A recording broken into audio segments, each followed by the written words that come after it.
মায়ের প্রশংসা, মায়ের পায়ের নিচে ছেলের জান্নাত। একটু বাড়ি দাও, একটু হাই করে দাও, করো কেন, কোথাও পালিয়ে গেছি কত সব। হ্যাঁ হ্যাঁ চেক, হ্যাঁ একটু মনিটরে বাড়ি দাও, হ্যাঁ চেক, ভালো থাক, ঠিক আছে ঠিক আছে, চলো আস্তে আস্তে। তাহলে বললেন মায়ের পায়ের নিচে ছেলের জান্নাত। আর ডিলে গুলো কাজ করছে না, হাত দুটো পালিয়ে গেছে। ডিলে গুলো কিসে লেগে রাখা যায়? চার চার বোতামওয়ালা মাল, ওর নাম ডিলে। ওটা না ছেড়ে দিয়ে লিখে দিলে হবে? ওটা তো কাজ আছে। যখন থাকবেন তখন তো হাত লাগাইতে হবে, গান করলে বাড়াইতে হয়, কমাইতে হয়। পালিয়ে গেলে কি করে চলবে মায়ের ছেলে? তাহলে বাজা বলেছেন মায়ের পায়ের নিচে ছেলের জান্নাত, কথা সত্যি। আর স্বামীর পায়ের নিচে তার স্ত্রীর জান্নাত, এটাও সত্যি না, সব ভুল। তাহলে আল্লাহ বললেন যদি আমি সেজদা করতে বলতাম তাহলে তার স্বামীর পায়ের নিচে তার স্ত্রীকে বলতাম। হাতে বকি না তোরা, এটাও ঠিক কথা। কিন্তু আমি যা যা জিজ্ঞাসা করেছিলাম কেমন বুঝলাম, বুঝতে পারলাম না। আমি বলেছিলাম এইদিকে সালাম দাও, এইদিকে সালাম দাও, কাকে কি আছে? উত্তর পেয়েছেন? হবে, ওদের ডিউ আছে, ধার আছে, পরে বলবো। অত সস্তা নেই বা, ঠিকঠাক করে চলো, না হলে গন্ডগোল লেগে যাবে। প্রথমেই তো ঝামেলা, বুঝতে পেরেছো কেমন লেগেছিল। তাহলে ঠিকঠাক করে চলো, গান শোনো আগে।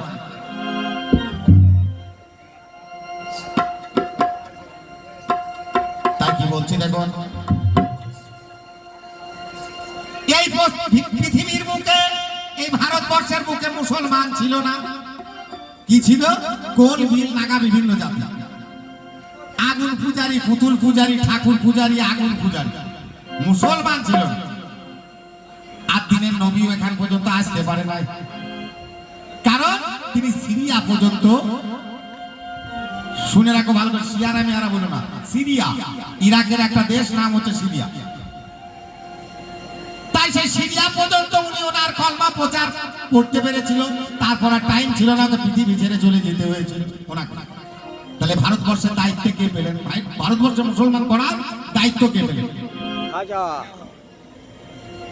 কেন পেলেন, কেমন ভাবে পেলেন শোনো। তাই কাবায় হজ হচ্ছে, নবী রওজা থেকে আওয়াজ উঠছে মঈনুদ্দিনকে ডেকে দাও। 41 জন মঈনুদ্দিন গিয়ে হাজির। বলো না এই মঈনুদ্দিন নয়, আমার পিছনে রওজায় যে জিয়ারত করছে ওই মঈনুদ্দিনকে ডেকে দাও। খাজা মঈনুদ্দিনকে বলে তুমি ভারতবর্ষে যাও, কালমার ঝান্ডা উঁচু করে, হক লা ইলাহা ইল্লাল্লাহ মুহাম্মাদুর রাসূলুল্লাহ। ভারতবর্ষ গুমরাহ হয়ে গেল। তাই খাজা বাবা 41 জন ফকিরকে সঙ্গে করে আজমিরের বুকে এসে বসলেন, আনা সাগর দিঘির পারে। মুসলমান কোথা থেকে হইলো আগে দেখ, আগে বাপকে স্বীকার কর, না তো বৈধ সন্তান হয়ে যাবে, হারামি ছেলে হয়ে যাবে। আগে বাপকে স্বীকার কর, এটা আমার বাপ, তবেই তো হবে। কি বলছি দেখ, আসরাফুল আউলিয়া সে চিরাগে হয় চিস্তিয়া, আমার খাজা বড় মেহেরবান। তাই নবীজি ডাকে ইলহাম করিয়া বানাইয়া দিলেন তারে হিন্দের সুলতান। আসরাফুল আউলিয়া চিরাগে চিস্তিয়া, খাজা বড় মেহেরবান।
ঢুকে 41 জন ফকিরকে নিয়ে বসে বললেন, কে?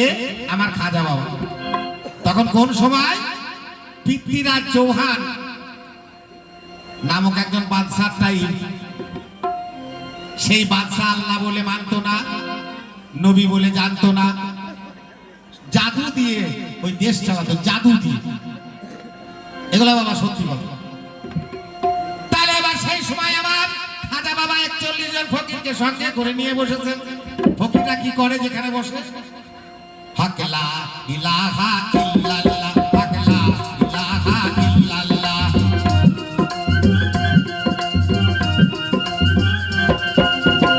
এই জিকির করছেন, পৃথ্বীরাজের কাছে খবর চলে গেল, একদল মুসলমান লম্বা লম্বা জামা, বড় বড় দাড়ি চুল নিয়ে বসে বসে ওই কীর্তি করছে। পৃথ্বীরাজ চৌহান এসে পয়গম পাঠালেন, হে মুসলমানের দল, তোমাদের এখানে জায়গা নাই, তোমাদের জায়গা মক্কা মদিনায়, চলে যাও। বলে, বাবা আমি তো তোমার দেশের বাইরে আনাসাগর দিঘির পাড়ে বসে আছি, অসুবিধা কি? বললো, থাক বা থাকো, এই আনাসাগরের পানি লিয়া হবে না, মুসলমান নামলে নাকি পানি অপবিত্র হয়ে যায়। তাহলে আমার একটা চামড়ার মশক আছে, এক মশক পানি লুবো, ফুরিয়ে গেলে চলে যাব। ওরা চিন্তা করলে 41টা লোক এক মশক পানি কদিন আর খাবে? সারাদিন চলে যায়, ঘুমার মতো এদিকে তাকাই, কোনো গুরুত্ব নাই। তাহলে এবার কি করলেন? এক মশক পানি নিতে বলেছে, রেখে দিয়ে আনাসাগরকে ইশারা করে বলছে, আল্লাহর হুকুমে যত আনাসাগরের পানি আছে ওইদিকে সব এসে আমার ঢুকে যাও। সব ঢুকে গেল, আনাসাগর শুকিয়ে গেল, পানির হাহাকার উঠে গিয়েছে। সবাই পৃথ্বীরাজের কাছে ছুটলো যে কার সঙ্গে লটাপটি করেছেন, গোটা পানি সব শুকিয়ে দিয়েছে, দিকে আমরা খাবো কি? পৃথ্বীরাজ চৌহান মনে করছে জাদুকর হবে। উনি কি করলেন? যোগী জয়পালকে ডেকে জাদুর পশরা ছুটতে লাগলেন খাজার উপরে। আল্লাহর রহমতে খাজা বাবা সব রুখে দিচ্ছেন। তাই কি করছেন? খাজা যখন এক সেজদায়, আল্লাহর নামাজে সেজদায় গিয়েছে, এক সেজদায়, সেই সময় একটি পাথরের পাহাড়কে উড়িয়ে দিয়েছেন খাজার উপর পড়ার জন্য।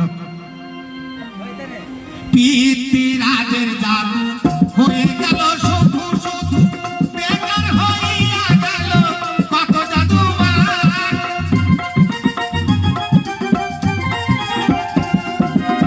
পরে যোগী জয়পাল ভাবি আসে না যে হাল, কলমা পড়ে গো শেষে হলো মুসলমান। কলমা যে পড়েছে সে কুফর, আর যে পড়েনি সে কাফের। তাহলে যে পড়েছে সে কুফর হবে কেন? ওরে কাগজে লেখা আছে লা ইলাহা ইল্লাল্লাহ মুহাম্মাদুর রাসূলুল্লাহ, পড়লে কুফর হবে। কলমা কারো হাতে হাত দিয়ে পড়তে হবে, এবং কলমার রূপ দেখতে হবে, চেহারা দেখতে হবে, কলমা ফলাকে দেখতে হবে, কলমা তাহকিক করে পড়তে হয়। তা নাহলে কিন্তু কলমা একটা বাইন বাগদা তো পড়তে পারে না, বাপ কাগজে লেখা থাকে, তাহলে সে মুসলমান হয়ে যাবে? হবে না। এবার বলেছে ফকিরদের বড় বড় চুল দাড়ি হয় কেন নাকি? ওরে 114টা ওয়াজে, 114টা 130 ফরজ, 14 ওয়াজে আর 22টা সুন্নত, তার 22টা সুন্নতের মধ্যে এটা একটা সুন্নত, চুল দাড়ি না। কি করে হলো? কেন? ফকিররা দাড়ি মুখ চুল কিছুই কাটে না, কারণটা কি? শুনে রাখো ভালো করে। আমার নবীর কাছে একটা ছেলের হাত ধরে তার বাপ নিয়ে গিয়েছে, দিয়ে বলছে, হুজুর আমার এই ছেলেটা প্রত্যেকদিন 10-12টা করে মিষ্টি খায়, আমার আর ছোটবেলায় একটা আড্ডায় নিতাম, হয়তো খুব বড় হয়ে গেছে, আমি আর জোগাইতে পারছি না, আমার সংসারে কোলায় না। তা নবী বলল, ঠিক আছে সামনে শুক্রবারে নিয়ে এসো। সামনে শুক্রবারে যখন গেল, তখন ছেলেটার মাথায় মুখে হাত দিয়ে বলছে, বাপ তোমার আব্বা গরিব মানুষ, আর জোগাড় করতে পারছে না, তুমি আর মিষ্টি খেও না। মাথায় মুখে চোখে সব জায়গায় হাত দিলে। তাই সেই ছেলেটার বাপ বলছে, এটা তো আপনি প্রথম দিনেই বলে দিলে পারতেন, আজ কেন বললেন এক সপ্তাহ পরে? বলে, বাবা আমিও নিজেও মিষ্টি খেতাম সুন্নত, তো আমি একটা ছোট ছেলেকে মানা করব, আগে নিজে খাওয়াটা ছাড়লাম, তবে তো ছোট ছেলেকে দোয়া করবো। তাই মানা করলাম। আর যে মাথায় মুখে চোখে হাত দিয়ে দিল মুখ টুকে, ছেলেটি মনে মনে শপথ করলো আমার নবী যেখানে যেখানে হাত দিয়েছে এ কোনো জায়গা আমি কেটে বাদ দেবো না। সেই দিন থেকে সেই ছেলেটা চুল দাড়ি মোট সব রেখে দিল, একটা কিছু বাদ দেয় নাই, নবীর হাতে ছোঁয়া আছে। এই ফকিরদের নবীকে স্মরণ করে সেই সুন্নত আদায় করে।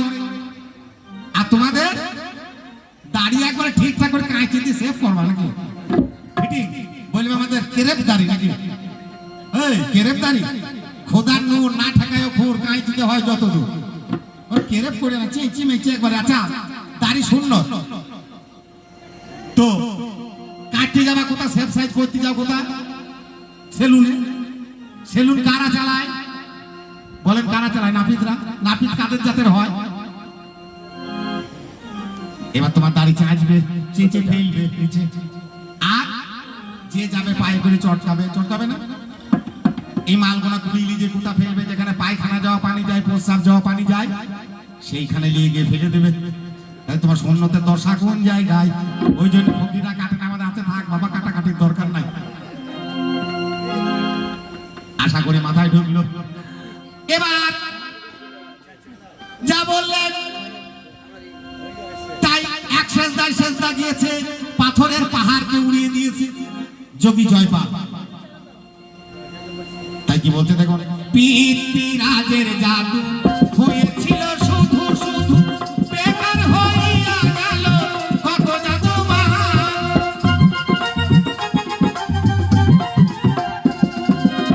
পরে যোগী জয়পাল ভাবিয়া সে নাজেহাল, কলমা পড়ে গো শেষে হলো মুসলমান। নবী মাথায় পাগড়ি দিতেন, তোমরা শরীয়তের মুসল্লি মাথায় টুপি দাও কেন? টুপি কোথায় পেয়েছো? কে তোমাকে টুপি দিল? নবী দিয়েছিল? আজকে একটা মারাত্মক প্রশ্ন থাকবে, তোমরা যে মাথায় টুপি দাও, এই গোল টুপি, এই টুপি তোমাদেরকে কে দিল? নবী মাথায় পাগড়ি বাঁধতেন, তুমি টুপি পেলে কোথা থেকে? কে দিল? বেটা ছেলে না বিটি ছেলে?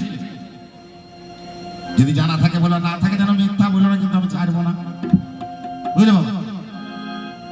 তাহলে 130টা ফরজ, 14টা ওয়াজিব, 22টা সুন্নাত। হে শরীয়ত, তুমি 130 ফরজ কিসে আদায় করো? কিসে কিসে 130 ফরজ আদায় করে? আজ বলতে হবে। 14টা ওয়াজিব, কুরবানি, ঈদ, এগুলো ওয়াজিব নামাজ, আর বাকিগুলা কিসে কিসে আদায় করো বলতে হবে। আর যে 22টা সুন্নাত, সুন্নাত কিসে কিসে আদায় করো, এইগুলা বলা বলির দরকার আছে, তবে তো মানুষ বুঝবে। আর গল্প বললো শুনলেন তো কি ভালো লাগলো, আমি নাকি মূর্খ মরণ 64 তারিখ হয়ে বসে আছে নাকি? ওরে না না, এই গান বাজনা এমন একটা জিনিস, স্বামী স্ত্রীর মতো ব্যাপার। যেমন স্বামী স্ত্রী ঝগড়া হয় কতক্ষণ? খুব অল্প টাইম, বেশি করে। যেমন চাল মেঘে পানি হয়, তখনই রোদ আতে থাকতে থাকে, ঝরঝর করে 2-4 ফোঁটা পানি পড়ে, আবার রোদ উঠে। এই গান বাজনা শিল্পীদের স্বামী স্ত্রীর মতো ব্যাপার। কেমন? একজনের বিবির সঙ্গে একজনের স্বামীর ঝগড়া হয়ে গিয়েছে, কিন্তু একটা ব্যাপারে ঝগড়া। তাই তোমার ভাতে যদি আমি ভাত খুলি, তাহলে তুমি আমার বাপ হও। তুমি যেন আমার কাছে ভাত চাবে না, যদি চাও তাহলে তোমার আমি মা হই। এই কিরকম ঝগড়া থাকে? যা তা মাথা বলি ফেলেছে, সারাদিন খাই নাই বেটা ছেলেটা। সন্ধ্যাবেলায় এমন পানি নেমেছে, একবারে পুকুরের পানি ছাপিয়ে ইয়াল ওয়াল করছে, আর পাড়ার লোকে লাইট আর পোলই নিয়ে মাছ ধরে ধরে বেড়াচ্ছে। এর বউটা চিন্তা করছে যে তাই তো রে, যদি আমার মৌলবীর সাথে ভাব থাকতো, মুসল্লির সাথে, তাহলে তো ধরে এনে দিত, খাতাম খাটা দিয়ে ফুটা দিয়ে কালকে রান্না হইতো। তাহলে আমি বলি কি করি, যে তুমি মাছ ধরে এনে দাও, সাথে খেতেই দিই। তোর বলছে কায়দা কারণ করে বলি, দেখি যদি যাই তো যাবে, লাইট পলি তো আমাদের আছে। তখন কি বলছে দেখো, লোকের লোকে মাছ ধরতে যায়, আমার লোকে যায় না রে, লোকের লোকে মাছ ধরতে যায়।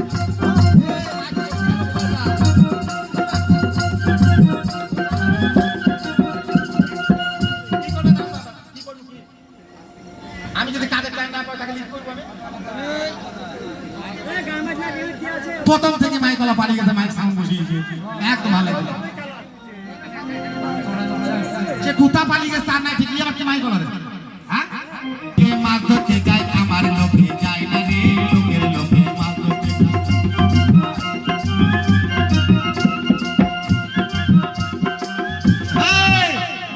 এই স্বামীটা বলছে তুই সারাদিন খেতে দিলি না, আর আমি মাছ ধরে দেবো খাবি।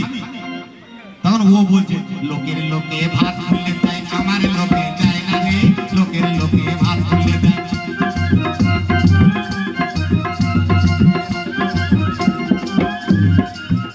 ওরে লোকের লোকে ভাত খুললে যায় আমার লোকে যায় না রে, লোকের লোকে ভাত খুললে যায়।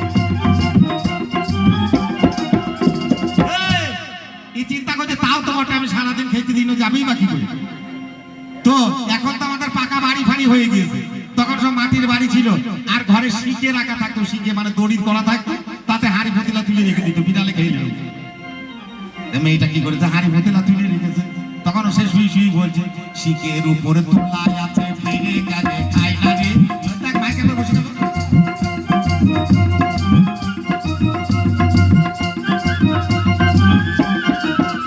ওরে শিখের উপরে তোলায় আছে ফিরে কাজে খাই না রে, লোকের লোকে মাছ ধরতে যায়।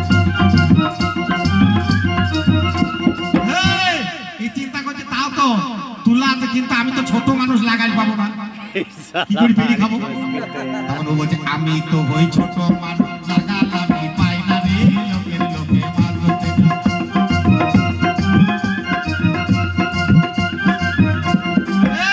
মেয়েরা খুব চালাক হয়, তখন মেয়েরা বলছে কি ধামার উপরে ধামা দিয়ে ফিরে যাবে খাই না রে, লোকের লোকে মাছ ধরতে যায়।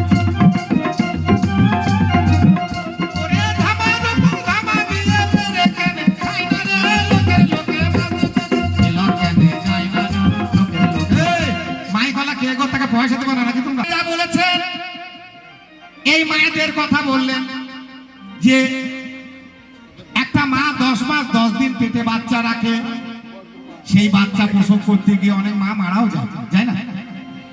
সেই ছেলেকে আদর যত্ন করে মানুষ করে, অনেক সময় ভাতের মধ্যেই প্রস্রাব করে দেয়, বলে লিয়াতে হয়তো খাবারের মধ্যে পড়ে, মা তবু রাগ করে না। কিন্তু এমনও মা আছে বাবা, সবাইকে মা বললে বলা যাবে না, সবাই মা না, কিছু কিছু পায়জামা আছে। কেমন অনেক ছেলে পুকুরের গাবায় পাওয়া যায়, হাসপাতালের পিছনে বুড়ি পাওয়া যায়, কাপড় জড়ানো, সেই মা গোনা কোন মা? সেই ছেলেগুলোর কি দশা হয়? তাহলে অমনি করে না, মা ছিল আমার ফাতেমা, যিনি মারফতের জননী আর রাসূলের নন্দিনী, যাকে সবাই মা বলতো। তুমিও মা বলো, আমিও মা বলি, জগৎ মা বলে। মায়ের মা, আমার মা, তোমার মা, কুল আলমের মা, খোদ আল্লাহ যাকে মা বলেছে, সেই ফাতেমা জননী কি বলছে দেখো, শোনো। নামাজ কাকে বলে? আমার মা জননী, আর নবী পড়েছে, শোনো। এই বেহেশতের ফুল আমার জগৎ মাতা ফাতেমা, এ বিশ্ববাসী তারে চেনো না, এ জগৎবাসী তার চেনো না, এ বিশ্ববাসী তার চেনো না।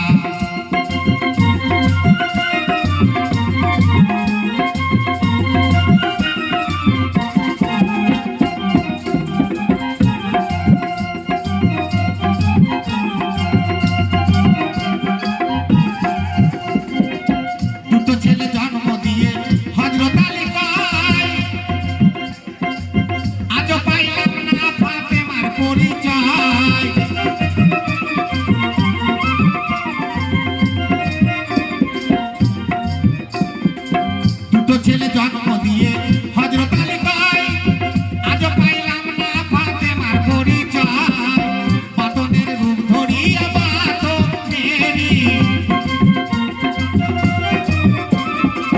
পাতনের রূপ ধরিয়া আলী হলেন দিওয়ানা। হাবা মাই ছেড়ে পালি কিছু না, ঠিক আছে। দুটো ছেলে জন্ম দিয়ে হযরত আলী কয়, আজ পাইলাম না ফাতেমার পরিচয়,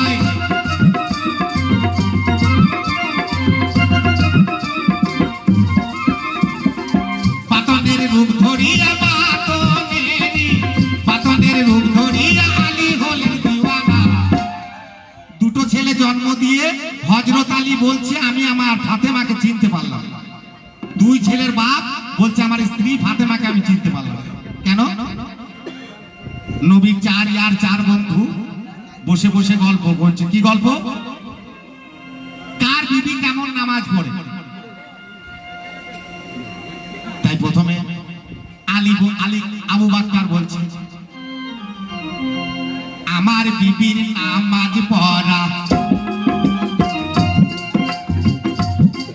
আমি কভু কাজা দেখি নাই।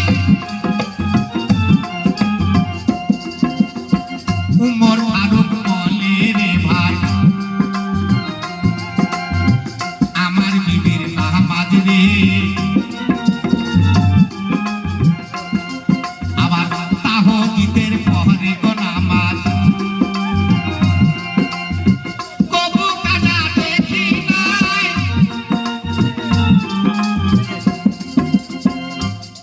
তাই আবু বকর, উসমান গনি, উমর ফারুক তিনজনা বলে দিল আমাদের বিবিদের নামাজ পড়া কাজা দেখি নাই। আলী চুপ করে বসে আছে ফাতেমার সামনে। আলী ভাই তুমি বলো তোমার বিবি ফাতেমা কেমন নামাজ পড়ে? তো ফাতেমার নামাজ পড়া কোনো দেখেই নাই। তাই উনি চিন্তা করছেন কি বলবো আমি।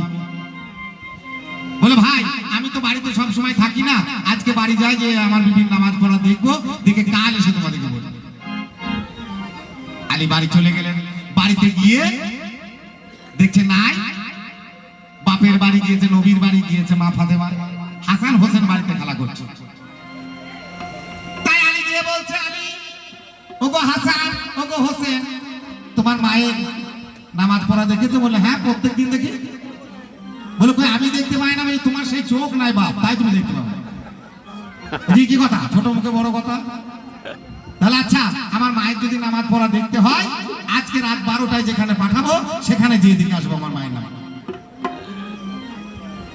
কথাগুলো খুব ইম্পর্টেন্ট, কান দিয়ে শোনেন। এবার ঘুমানোর ভান করে ফাতেমার পাশে আলী শুয়ে আছে রাত্রে। আর রাত 12টার পরে আকাশ থেকে একটা বুর্রাক এসে নামলো বাড়িতে। বুঝলে বাবা? আর আমার মা ফাতেমা উজু করতে গেল। আর এমন টাইমে হাসান হোসেন কানে কানে গিয়ে বুর্রাকের বলল আমার মায়ের নামাজ পড়া দেখতে যাবে, একটু নিয়ে যাস। পেট তলায় ভরে দিয়ে পা ধরিয়ে দিল বুর্রাকে। বুর্রাক দেখতে কেমন শোনেন আস্তে আস্তে। কি সুন্দরী নায়ে বুরাক রে, বুরাক করে যে আকাশে ওরে টানার ভরে চলে রে বুরাক যাবে চৌথা আসমানে রে। কি সুন্দরী নায়ে বুরাক রে আমার, কি সুন্দরী নায়ে বুরাক রে।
অনেক সময় ক্যালেন্ডারে ছবি দেখতে পাবেন মাঝে মাঝে।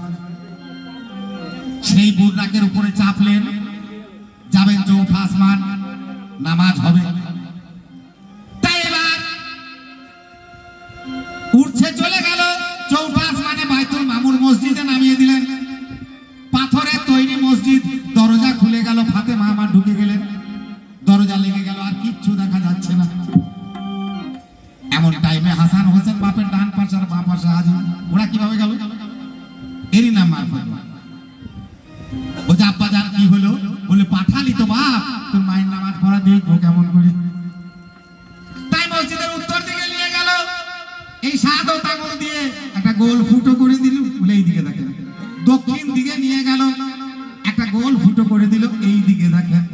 ওরে ওই জন্য জিজ্ঞাসা করেছিলাম মসজিদের উত্তর দক্ষিণ জানলা হয় কেন? সত্যি কথা বলতে পারবি না সেটা আমি ভালো জানি, বললেই তো ফাঁকা হবে। ন্যায্য কথায় বন্ধু বেজার, চাঁদনি রাতে চোর বেজার, আর গরম ভাতে বিড়াল বেজার, তার মুখ পুড়ে যাবে।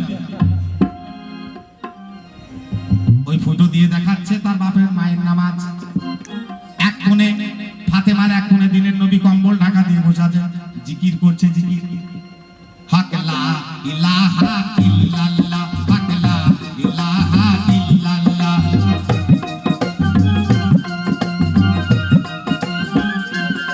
এই জিকির হচ্ছে।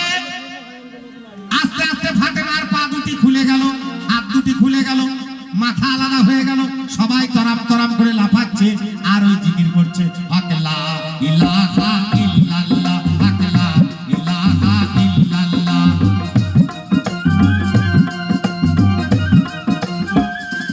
এই অবস্থা দেখে আলী মনে মনে করছে ফাতেমা হয়তো দুনিয়া ছেড়ে চলে যাচ্ছে, বুঝতে পারবে। ওই ফুটো দিয়ে বলছি, ওগো জান্নাতে খাতুন, এমন করে চলে যেও না। আমি কি অপরাধ করেছি আমাকে না বলে দুনিয়া ছেড়ে পালিয়ে যাচ্ছ? হাসান হোসেন ছোট ছেলে, আমি মানুষ করতে পারবো না। যেমন বলেছে, আবার এক জায়গায় গুটিয়ে বললো, কথা ছিল গোপনে বাতনে, যে করলো জাহের সে যেন যায় জহরে আর কবরে। সবাই জানে মানে খালি বলছি দলিল দেখা, দলিল। ওরে টোটোল করি রামপুরহাট যাবো, টোটো লেখা, দলিলে লেখা আছে নাকি? আগে তো ছিল না, টোটো ছিল না, দলিলে সব দিনে লেখা থাকে না, থাকে। কালু ভাইয়ের বিটির সাথে আমার বেটা মানে বিয়ে হবে, দলিলে লেখা আছে না? আমার ভাগ্যে লেখা আছে। হায়াত, মওত, রিজিক, দৌলত সব আল্লাহর হাতে। এই চারটি মাল আল্লাহ রেখে দিয়েছে, হায়াত, মওত, রিজিক আর দৌলত। সব দলিলে লেখা থাকে না, কিছু এইখানে লেখা থাকে। তাহলে কি করে কি হবে বাপ? এবার সেই ফাতেমা, তাই সেই কাবা ঘর নামাজ হয়, আর এদিকে আনা সাগরের পানি শুকিয়ে দিলেন, পাথর উড়িয়ে দিয়েছে ওনার খাদার উপর পড়ার জন্য, খাদা রুখে দিলেন, বললেন আল্লাহর হুকুমে যদি যাসো চলে এসো, অসুবিধা নাই। আর বেদিন কাফের শয়তানের হুকুমে যদি আসো ওইখানে থাকো। দাঁড়িয়ে গেল, আর নিচেও পড়লো না, উপরেও গেল না। এখনো আজমির যারা গিয়েছেন জানেন, তার তলা দিয়ে হেঁটে চলে যাওয়া হয়। এ দেখেও কি তোমাদের হুঁশ হয় না? এই লাইনটা কোন লাইন?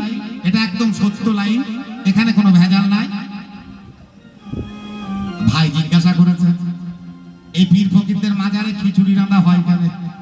কোন দিন রান্না হয়েছিল? তার মাজারে সর্বপ্রথম খিচুড়ি রান্না হয় এবং চাদর চাপানো হয়েছিল। এবং কত চাল এবং কত ডাল কোন পানিতে দিয়েছিল রান্না, এবং কোন আগুনে সেই জ্বালানি করেছিল, এইগুলা হচ্ছে মারিফতের আসল জিনিস বাপ। তাই গান শোনো, আমি বলি,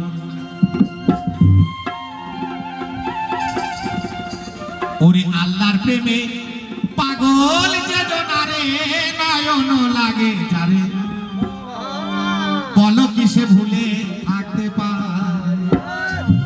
আগো গান ভালো লাগছে আমাদের, ধন্যবাদ ধন্যবাদ। আল্লাহর প্রেমে পাগল যে জনারে, নয়ন লাগে যারে, বলো কি সে ভুলে থাকতে পারে?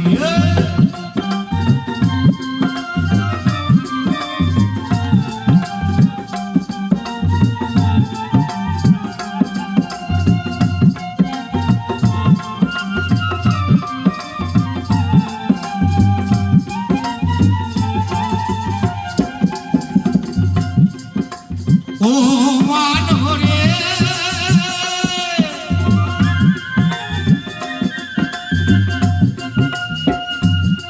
তাই সাহেবের নামে একজন আল্লাহর ওলি ছিল। ও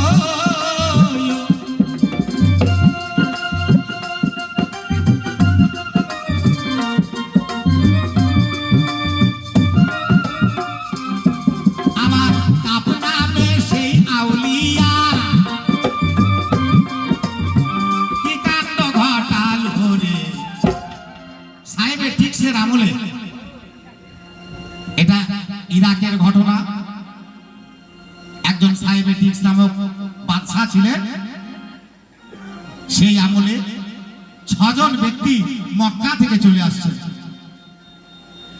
মুখে লম্বা লম্বা দাড়ি, বড় বড় জামা,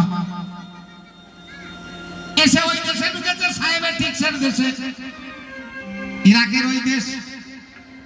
এক লোক বলছে, গো তোমাদের মুখে লম্বা লম্বা দাড়ি আর এই বড় বড় জামা দেখলে এই দেশের বাদশাহ উড়াড়ে দেয়, মানে শিরচ্ছেদ করে দেয়। মুসলমান দেখতে পারে না, লুকিয়ে যাও, তাও সকাল হইলে পালিয়ে যাবা। একটি পাথরের গর্তে গুহার মধ্যে গিয়ে এরা 6 জনা লুকালো। কে কে? কি নাম তাদের? মারনুস, দাবারনুস, সাজনুস, মাকসালাইমিয়া, মাসলেমিয়া, ইয়ামলেখা, কাফসা, তাউস, আর সঙ্গে ছিল তাদের একটা কুকুর, নাম ছিল কিতমির। তাই সূরা কাহাফ কোরআনের মধ্যে পাওয়া যায়, এগুলো কোরআনের খবর, এগুলো সূরা কাহাফের মধ্যে পাওয়া যায়। তাহলে এবার গর্তের গুহার ভিতরে ঢুকে পড়লেন, আর যখন ঘুমিয়ে গেলেন, তাদের যখন ঘুম ভাঙলো, তাদের খিদে অনুভব হয়েছে। এই 6 জনের মধ্যে বলা বলি করছে, কারো কাছে কিছু পয়সা নেই, বাজার থেকে কিছু কিনে আনগা। একজনের পকেটে একটা চুয়ানি পয়সা ছিল, সেটা নিয়ে দোকানে গেল। দোকানদার বলছে, এটা তো দাকিয়ানুস বাদশার আমলের পয়সা। দাকিয়ানুস বাদশার খাজানা লুট হয়ে গিয়েছিল, চুরি হয়ে গিয়েছিল। ঘোষণা করা আছে, যে ধরে দিতে পারবে তাকে 40 স্বর্ণ মুদ্রা উপহার দেবে। আমি ধরে ফেলেছি, আমি দেবো। তাহলে ভাই আমি একা নাই, আমাদের মধ্যে আরো 6 জন আছে, সবাই মিলে চলো। এবার চলে আসছে সেই দেশের সৈনিকরা, চলে আসছে। আর এখানে কাপ নামে যে আউলিয়া আছে, আর এই 5 জনা, ওনাকে দেখে, ওরা আসছে দেখে গায়ের চাদরটা পা থেকে মাথা পর্যন্ত ঢেকে লম্বা করে শুয়ে পড়ে ইন্তেকাল হয়ে গেল। কাপ নামক আউলিয়া ইন্তেকাল হয়ে গেল। যেমন ইন্তেকাল হয়ে গেলে ভক্তরা বলছে, করলাম কি আমরা, পেয়ে ধুন হারিয়ে ফেললাম, পাথর দিয়ে মাজার তৈরি করে দিল, আর চাদর চাপানো থাকলো। আর ওই দেশের বাদশা বলছে, হা হা আমরা পেয়ে ধুন হারিয়ে ফেললাম গো। তখনই 5 পোয়া চাল, 5 পোয়া ডাল আর পরিমাণ মতো পানি আর জ্বালানি নিয়ে রান্না করতে লাগলেন। ওই 41 জন আর এই 6 জন সবাই মিলে তবরুক করে সবাই খেলেন। আর ওই মাজারে চাদর চাপিয়ে দিল। সেই দিন থেকে আওয়াজ হলো প্রথম চাদর চাপানো। তারপরে ভারতবর্ষের বুকে খাজা বাবার মাজারে এইভাবে তামাম দুনিয়ায় চাদর চাপানোর আওয়াজ হয়ে গেল। যেমন এটি হচ্ছে জিন্দা কোরআন। কোরআন শরীফকে যদি বলা হয়, কোরআন শরীফ তুমি নিজে পড়ো, কোরআন শরীফ পড়তে পারবে? আমি পড়লে পড়া হবে। তাহলে আমি যেমন গায়ে জামা কাপড় দিয়ে আমার কোরআনকে ঢেকে রেখেছি, ঠিক তদ্রূপ কোরআনকেও আমরা ওই পাতার কোরআনকেও জুজদান দিয়ে ঢেকে রাখি, রাখি না? তাই চাদর চাপানো হয়। এখনকার মৌলবীর দলরা বলে চাদর চাপানো যাবে না, সিন্নি খাওয়া যাবে না, নানান কিছু। নবী আমাদের বড় ভাইয়ের মতো ছিল। নাউজুবিল্লাহ, যারা এই কথা বলে তারা মুনাফিক, কাফের। নবী আমার বড় ভাইয়ের মতো নয়, আমার নানার মতোও নয়। নবীর কায়ায় ছায়া ছিল না, আর তোদের কায়ায় ছায়া আছে। নবী যদি পায়খানা প্রস্তাব করতো, সঙ্গে সঙ্গে মাটি গ্রাস করে নিত, কেউ দেখতেই পেত না। বুঝলি বাবা? তাহলে কি করে বলো এত বড় মানে মুনাফিকের কথা? আল্লাহ বললেন কোরআনের মাজিদের মধ্যে, আও আলামা খালাকাল্লাহু নূরি, আমি আমার অর্ধেক নূর হইতে নূরে মুহাম্মদকে সৃষ্টি করলাম, মুহাম্মাদের নূরে সারে জাহান সৃষ্টি হল। তোমরা কি করে নবীকে মানো? ওরে এজিদের দলেও 313 জন হাফেজ ছিল, তারাও তো নামাজ পড়তো, তারাও তো নবীর কলমা পড়তো, কিন্তু নবীর বংশকে শেষ করলো, করেনি? তারাও তো হাফেজ ছিল।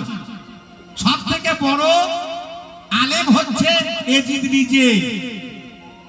এজিদ সব থেকে বড় আলেম, মুফতি ছিলেন, মুফতি। তা তিনি কেন নবী বংশকে ধ্বংস করলেন? তাহলে কে মানা বলে না বাপ? তেমনি এই দুনিয়াতেও এখন এইরকম থাকবে। সেই দল এখনো আছে বাপ, সেই দল এখনো আছে যারা চেষ্টা করবে ইসলামের বাতিকে নিভিয়ে দেবার চেষ্টা করবে। তারা শয়তান তো থাকবেই, কিন্তু আমাদেরকেও সাবধান থাকতে হবে। শয়তানের পাশে সাবধান থাকতে হবে। এই যে নাভি বলে 5টি মাল আছে, এই বাবু আমাদের বলে গিয়েছিল। নফস, নফস কি? নফসে আম্মারা, নফসে লাউমা, নফসে মুলহিবা, নফসে মাতমাইনা, নফসে রহমানিয়া। নফসে আম্মারা নামে যে মালটা আছে সেটা লাভিতে থাকে। এই মালটাকে জব্দ না করলে ইবাদত বন্দেগী কিছু হবে না। তাই ফকিরা, পীর ফকিরা তারা পারে নফসে আম্মারাটাকে জব্দ করতে, ইবাদত বন্দেগী করে। কি আর বলি বলেন? বললে বেশি বলা হবে। তাহলে ভাই তোমার যা জিজ্ঞাসা ছিল ইনশাআল্লাহ আমি বলার চেষ্টা করলাম দলিল মোতাবেক এবং কোরআন থেকে বলার চেষ্টা করলাম, সূরা কাহাফ থেকে। এবার তোমাকে আমার কিছু জানার বিষয় থাকবে। এই যে শরীয়ত, তোমার শরীয়ত, শরীয়ত, হকিকত, তরিকত, মারিফত, এই যে 4টে জিনিস। এই শরীয়ত তোমার কোন নবীর আমলে সর্বপ্রথম জারি হয়েছে? কোন নবীর আমলে? হযরত মুহাম্মদের আমল নয়, তার আগে বলো। তাহলে বোঝা যাবে বাপ তুমি কিছু জানো। আজ জিজ্ঞাসা থাকবে এই শরীয়তের এই যে কোরআন 130টি 30 পারা কোরআন, এই যে 114 সূরা তোমরা বললে না, কোরআনে মঞ্জিল কটা আছে? মঞ্জিল, মঞ্জিল মানে ঘর। তুমি তো হাফেজ মানুষ, তুমি জানবা কোরআনের মধ্যে মঞ্জিল কয়টা এবং কোন মঞ্জিল থেকে কোন মঞ্জিলে যেতে হয়, কোন মঞ্জিল থেকে কোন মঞ্জিলে যেতে হয়, কোন মঞ্জিল থেকে কোন মঞ্জিলে যেতে হয়। দেখো তোমার হালুয়া গরম হয়ে যাবে। এবার সত্যি করে হাফেজ লাগতে হবে, তাহলে হবে না বাপ। তাহলে মঞ্জিল করা ঠিক করো, তাহলে ভালো লাগবে। আর কি বলেছি তোমাকে? যা জিজ্ঞাসা ছিলাম তা তো তুমি বলোই নি। বলেছে ডিউ আছে, ডান কাঁধে কে থাকে, বাঁ কাঁধে কে থাকে। বলেছে ডিউ আছে, বলবে উপর। আস্তে আস্তে বলার চেষ্টা করো, মৌলভী সাহেব নাহলে গন্ডগোল লেগে যাবে। বুঝলো কিরকম ব্যাপার জানেন? এই মৌলভীদের এ বাড়ি সে বাড়ি আমরা অন্য কাউকে বলিনি, কেউ কিছু মনে করবে না। যা বলার আমার এই ভাইকে বলছে। এ বাড়ি ও বাড়ি খেয়ে বেড়ায় আর ভুঁড়ি খালি সামনে দিয়ে বাড়ে। তো মসজিদে নামাজ পড়াচ্ছে, একটা গ্রামের মসজিদে নামাজ পড়াচ্ছে। তো নামাজ পড়তে পড়তে মৌলভী সাহেব করছে পিল পিল পিল পিল, এরকম করছে। মাঝে মাঝে নামাজ পড়ছে এরকম করছে। তো মুসল্লিরা ভাবছে মৌলভী হাফেজ সাহেব এমন করছে কেন, পিল পিল করছে কেন, খালি পিল পিল পিল। নামাজ হয়ে গেল। মৌলভী সাহেব আপনি বিল বিল করছিলেন কেন নামাজ পড়তে পড়তে? আরে ভাই কি আর বলি বলো, তোমরা তো বুঝতে পারবে না। মক্কার মসজিদে তাকে সিন্নি তোলা, বাতাসা তোলা ছিল, বিড়ালে উঠে পেরি পেরি খেয়েছে, তাতে খেতে দিয়ে দিলাম। সব বোনাস কি জানতে বলা নেই। এইখান থেকে মক্কার মসজিদের বিড়াল খেলাইছে, তো বিড়াল ব্যাপার। ওই গ্রামে একটা মেয়ের বিয়ে হয়েছিল, 40 দিন না যেতে যেতে তার স্বামীটা মারা গিয়েছে। ওই মেয়েটির সঙ্গে এই মৌলবীর বিয়ে দেবো, ভালো এত বড় ইমানদার লোক আর পাওয়া যায় না। মেয়েটি সুখী হবে, জান্নাতি হবে। মেয়েটিকে বললো সবাই মিলে গিয়ে, তাহলে দেখেন আমার স্বামীর এখনো 40ই হয়নি, 40টা হোক, তারপরে ভেবে চিন্তে দেখা যাবে। এবার মৌলবী সাহেব পাড়ায় পালি খায়, এর বাড়ি ওর বাড়ি তার বাড়ি। সেদিন ওই মেয়েটার বাড়িতে একদিন পালি করেছে। মেয়েটা যতদূর সম্ভব রান্না বান্না করেছে, যা তা ছুটেছে, বড় খাঞ্চাই করে ভাত দিয়ে সামনে নামিয়ে দিয়েছে, কিন্তু তরকারি নেই। মৌলভী সাহেব বসে আছে আর মেয়েটি দরজার ফাঁক থেকে আড়াল থেকে বলছে, মৌলানা সাহেব খান, এখন থেকে মশকরা স্বাধীন না হতি, তরকারি কই, খাবো কি করে? দাঁড়িয়ে লাগছে, খান খান, মশকরা তরকারি না থাকা ভাত খাওয়া হয়। আর পাশে একটা ঝাঁটালি রানী ছিল, মেয়েটা ভণ্ড মৌলবী এখান থেকে মক্কার মসজিদে ভিড় ভিড় করে বিড়াল তারাও সিন্নি খাওয়া দেখতে পাও, আর ভাতের ভিতরে তরকারি ভরাতে দেখতে পাও না। মৌলবী সাহেবদের এইরকম অবস্থা। আমি কাউ লেগে বলিনি, যা বলবো আমাদের গায়ের মৌলবীদের লেগে, এই গায়ের বলে আমার মার খাবো।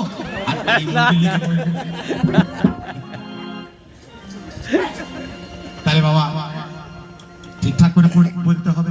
তাই তো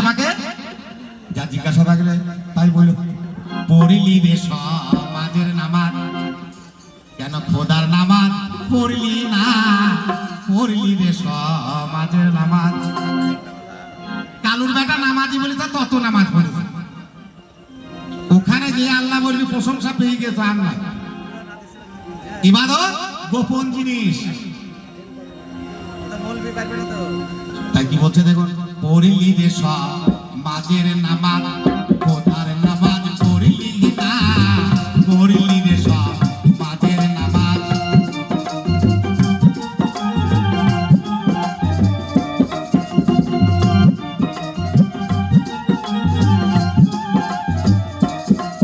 আবার হাতের কাছে ঘুরে ফিরে,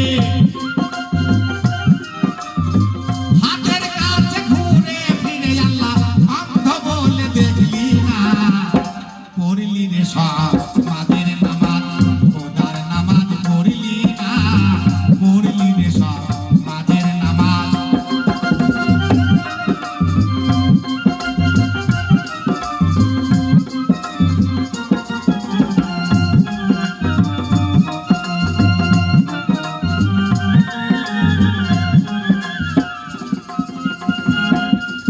তাই পড়ো নামাজ হুজুরি কালবে,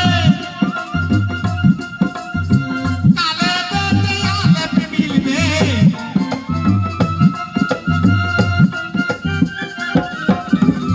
পড়ো নামাজ হুজুরি কালবে, কালবে তোমার আলেপ মিলবে, বর্তমানে যে দেখিবে, বর্তমানে যে দেখিবে, অনুমান সে মানবে না। পড়লি রে সমাজের নামাজ, খোদার নামাজ পড়লি না, পড়লি রে সমাজের নামাজ।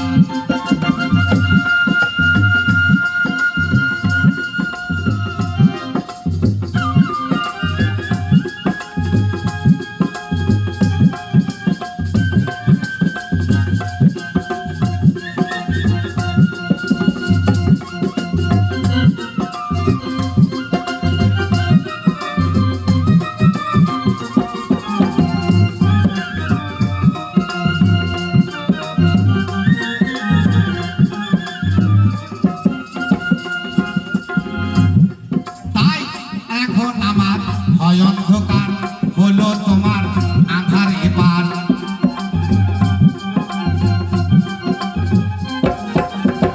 হালিম বলে তার হারিবে, হালিম বলে ভেদ বুঝলি না। এই নামাজ এক সেজদায় সেজদা দিবি, বর্জে খুলে আবে জ্ঞান, ভাবিয়া ইয়া রব্বেকু মাতুকার জীবান। বর্জকের সঙ্গে নিরিখ মানে লক্ষ্যর সঙ্গে তুমি তোমার আল্লাহকে দেখতে পাবে। যদি না দেখতে পাও, তোমার ওই মাটিতে সেজদা মিশে যাবে। এই ভালো জিনিসটা ঘাটা ফেলে নিয়ে যাবা, ওদের নরুন দিয়ে তুলবি সেদিন। পাটি ছিলাম ভালো মারার খোঁজ করিলি পালিয়েছ। নামাজ পড়লে আবার কপালে ঘাটা পড়ে, একটু ঘষাঘষি করে মাঝে মাঝে, জানেন, দিয়ে দাগ লাগে। যেমন মাঠে রাখালরা, সেই রাখাল ফোটা দিতে হবে গরু চড়াই দিয়ে, গামছাই করে চিনি রাজা বানায়, তো সেই রকম আর কি। এইরকম অবস্থা বাবা তোমাদের। তাহলে তোমাকে যা বলা থাকলো আস্তে আস্তে বলা। হ্যাঁ, গান সত্যি করে ভালো লাগছে তো? ধন্যবাদ। তাই পড়ো নামাজ হুজুরি কালবে,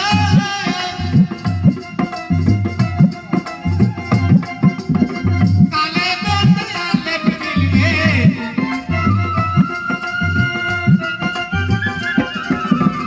পড়ো নামাজ হুজুরি কালবে, কালে বেতে আলেপ মিলবে, বর্তমানে যে দেখিবে, অনুমান সে মানবে না। নবী সাহাবারা একদিন বলছেন, ইয়া রাসূলুল্লাহ, ইয়া কামলেওয়ালা, যা বলছেন সব তো আপনিই বলছেন, আল্লাহ আল্লাহ আছে এটা আবার বলছেন। তাহলে আল্লাহ বলে একজন আছে, তাহলে তাহলে আমরা কি দেখতে পাবো না? বলে হ্যাঁ বাবা, তাহলে আল্লাহকে নিমন্ত্রণ করেন। আমার নবী বললো ঠিক আছে আমি দেখছি। উনি আল্লাহর সঙ্গে তাল লাগালেন, আল্লাহ বললো ঠিক আছে যাবো শুক্রবারে। শুক্রবার দিন আসবে। এদিকে সাহাবারা আনন্দে আটখানা, আল্লাহ আসবে দেখবে। তারা কয়েকটা রুটি আর হালুয়া বানিয়ে রেখে দিয়েছে, আল্লাহ এলে খেতে দেবে। সকাল থেকে দুপুর হলো, দুপুর থেকে আসর হলো, আল্লাহর আর পাত্তা নাই। আল্লাহ আসছে, যখন আসছে না তো নবীকে বলছে ইয়া রাসূলুল্লাহ, কই আল্লাহ তো আসছে না। বলে আসবে আসবে, কথা আমাকে দিয়েছে। এই সন্ধ্যা লাগার মুখোমুখিতে একজন ফকির গিয়ে ভিক্ষা চাইছে। বলছে বাবা, আমি 3 দিন অনাহারে আছি, কিছু খাবার আছে? তাহলে আছে, মিথ্যা কথা বলবো না, আল্লাহর লেগে, আল্লাহকে খাওয়া বলবে। এইখান থেকে 3টে রুটি নিয়ে যাও। 3টে রুটি আর হালুয়া দিয়ে দিল। আল্লাহর এলো না, ফকির রুটি আর হালুয়া নিয়ে পালিয়ে গেল। নবী মেহরাজে গেলেন, আল্লাহকে বলছেন আল্লাহ গো, আমি আমার মানে সাহাবাদের কাছ থেকে ছোট হয়েছি, আপনি যাবো বলে যাননি, আমি খুব লজ্জিত হয়েছি। আল্লাহ বলছে আমি গিয়েছিলাম তো। বলে জান্নাতুল ফেরদৌসের গেটে যাও, যেই দেখো গা দেখছে সেই 3টে রুটি শিকে করে ঝোলানো ঝুলছে। তাহলে ফকিরের রূপে ঘুরে বেড়ায় আল্লাহ ওর মোল্লা, হয় ছানার রসগোল্লা।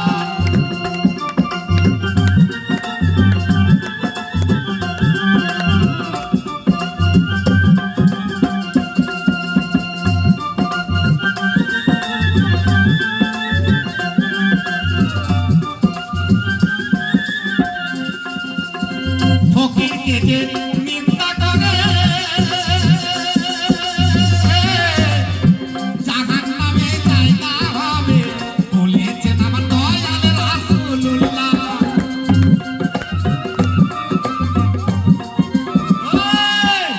বিদায় হবে আমার নবী বললেন, 1,25,000 ভক্তকে নিয়ে আলীর হাত ধরে দেখিয়ে দিলেন, আহলে বায়াত, আহলে বায়াত, আহলে বায়াত। আমি চলে যাওয়ার পর আলীর হাতে হাত দিয়ে সব বায়াত হয়ে যাও। বেবায়াতির বাড়িতে পানি খাওয়া হারাম। যারা বায়াত নয়, পীরের হাতে হাত দিয়ে মুসলমান হয়নি, তার বাড়িতে পানি খাওয়া হারাম, হারাম, হারাম। ঠিক কি রে, আমার মুখে হাত দিবি, আয় দেখি, দেখ মুখে ইট মেঘ দেবো। তাহলে ভালো করে বুঝতে হবে। তাই মারফতকে নিন্দা